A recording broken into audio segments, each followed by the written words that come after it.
Il est 7h19, place à l'enquête de la rédaction. Europe 1 va plus loin, s'intéresse ce matin aux assistants médicaux, un nouveau métier qui devrait voir le jour sous peu pour aider les médecins français. C'est l'une des mesures phares du plan santé 2022 présenté par Emmanuel Macron à l'automne, création de 4000 postes d'assistants médicaux, un nouveau métier pour soulager nos médecins débordés, surtout de moins en moins nombreux. Bonjour Mélanie Gomez. Bonjour. Spécialiste santé à la rédaction d'Europe 1. On va tenter de comprendre avec vous en quoi consiste cette nouvelle formation, à qui ces formations vont s'adresser, pourquoi ça coince déjà du côté des médecins. Mais d'abord direction l'Allemagne, car là-bas, des assistants médicaux sont présents dans quasiment chaque cabinet médical. 15 000 sont formés chaque année. Reportage à Berlin de notre correspondante Hélène Kohl. Dans ce cabinet de Berlin, c'est Jessica, l'assistante, qui s'occupe de délivrer les certificats médicaux, y compris de faire passer les tests d'effort aux patients. Le médecin ne vient que pour contrôler les données et signer le papier. Le docteur Berndt considère qu'il est là avant tout pour identifier les maladies, pas pour effectuer ces gestes routiniers. La santé n'est pas une marchandise et nos patients, pas des clients. Nous sommes médecins, pas fournisseurs de prestations. Jessica s'occupe donc de faire les pesées, de prendre la tension. J'ai beaucoup de contacts avec les patients et je participe activement à l'élaboration du diagnostic. À l'issue de ses 3 ans de formation en alternance, elle pourra même faire des prises de sang ou des tests d'allergie.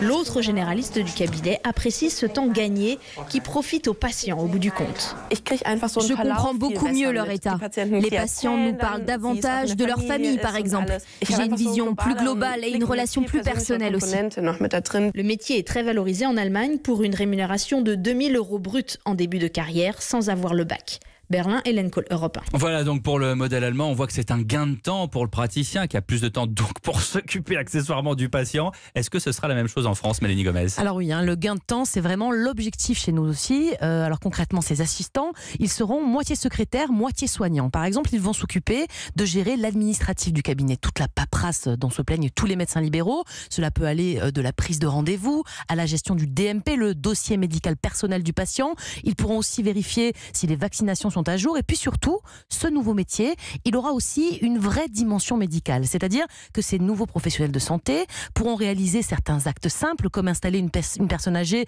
et lui prendre la tension ou encore mesurer ou peser un bébé.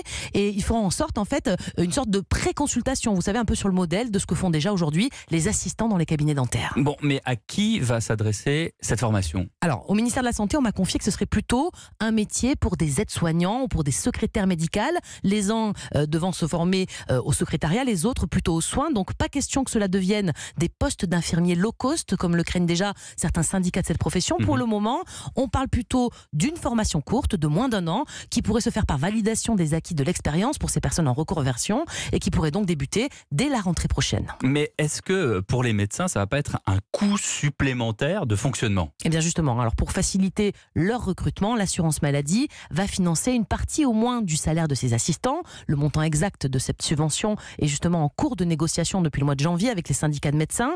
Mais qui dit subvention dit contrepartie, et c'est là que la négociation coince, explique le docteur Jean-Paul Ortiz, président de la CSMF, la Confédération des syndicats médicaux français. La Caisse d'assurance maladie a proposé comme contrepartie à l'aide qu'elle nous fournirait un passage de 3 à 6 consultations par heure. Les médecins ne peuvent pas accepter un critère de rentabilité qui reviendrait à voir un patient toutes les 10 minutes. Il n'en est pas question pour le bien des patients.